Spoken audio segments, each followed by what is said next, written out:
நான் ரீக்ரியேஷன்ஸ் ஆரம்பித்தப்போ நான் என்னால் முடிஞ்ச அளவுக்கு கிரவுண்ட் ஒர்க் பண்ணி எல்லாம் ரிசர்ச் பண்ணி தான் நான் என் ப்ராடக்ட்டை ஃபைனலைஸ் பண்ணேன்.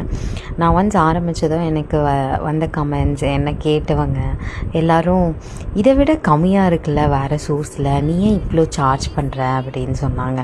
அப்போ நான் உங்களுக்கு ஒன்று தான் சொன்னேன், நீங்கள் ப்ளீஸ் அங்கேயே போய் வாங்கிக்கோங்க, அதுதான் உங்களுக்கு பெட்டர், என் ரேட் இது தான், இதுலேருந்து நான் கம்மியாக கொடுக்க முடியாது அப்படின்னு சொன்னேன். ஆனால் அதுக்காக நான் ஃபீல் பண்ணல. ஏன்னா என் ப்ராடக்ட்டோட ஒர்த் எனக்கு என்னன்ட்டு தெரியும். அந்த மாதிரி நான் இருந்தப்போ நேற்று எனக்கு நான் ஆரம்பித்து 10 days தான் ஆகுது. ஆனால் எனக்கு நேற்று நைட்டு என் நேபர்கிட்ட இருந்து ஒரு கால் வந்தது. சத்யா, நான் இமேஜஸ்லாம் பார்த்த கேட்லாகில் எனக்கு இப்போ ப்ராடக்ட் வேணும், இப்போ இருக்கான்ட்டு.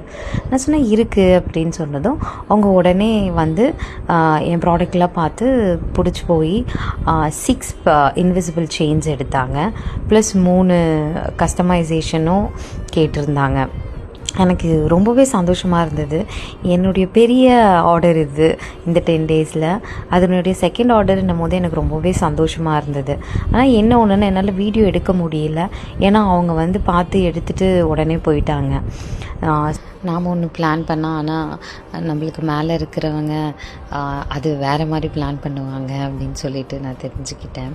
ஸோ உங்களுடைய ஒர்த்தை நீங்கள் யாருக்கும் எக்ஸ்பிளைன் பண்ண வேண்டிய அவசியமும் இல்லைன்ட்டு நான் புரிஞ்சுக்கிட்டேன். அதை தெரிஞ்சவங்க கண்டிப்பாக உங்களை தேடி வருவாங்க.